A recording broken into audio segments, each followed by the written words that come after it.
Once WordPress is installed on your local host or on your domain name, the initial setup is pretty easy. First, sign into your admin account and then go to Dashboard. From here, you can see the WordPress dashboard. It's the back end of your website that visitors will not see, and you use it to control pretty much everything on your site. What you want to do initially is set up an environment to work on. We are going to enable maintenance mode so visitors won't see the website until it's fully built. Go to Plugins, add new plugins, and search for maintenance.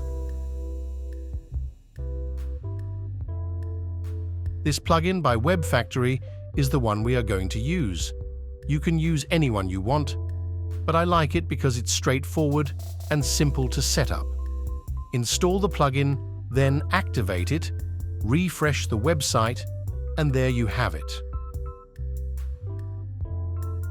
This plugin is free, but it comes with premium features that we don't need, so ignore this panel. As you can see, the maintenance mode is already on. You can turn it on and off from here and clicking Save.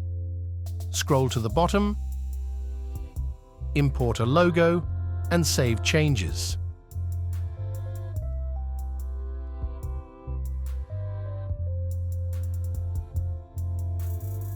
And that's it. Maintenance mode is done. As administrator, you will see the website as it is, but visitors will see only the maintenance page. You can still log into your admin account from here or by adding wp-admin in your site link. You want your website to load fast and performs well, so we need to remove plugins and themes that come pre-installed that we don't need them. Go to Plugins and delete the extra ones.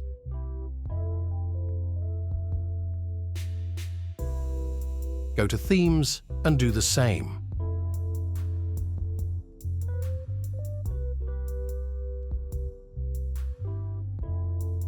Now go to Settings.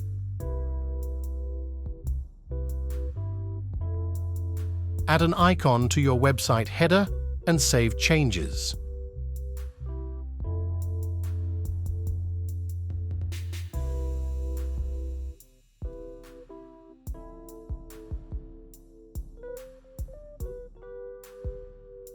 In the Discussion tab, I'm not going to change anything for the moment, but you can choose who can post a comment and comment moderation.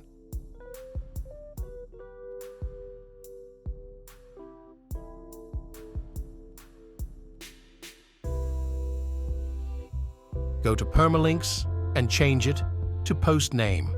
It is going to look better on your website. For example, if you go to the home page and open a post, I only have the Hello World post. If I open it, you see the link doesn't look pretty, it looks like an archive link. But when we save changes and open it again, the link is going to be cleaner.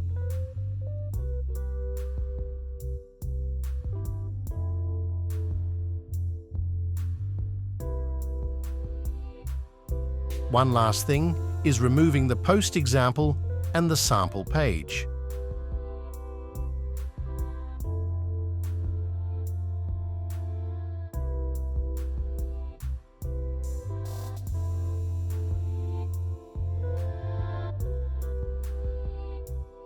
And we are done.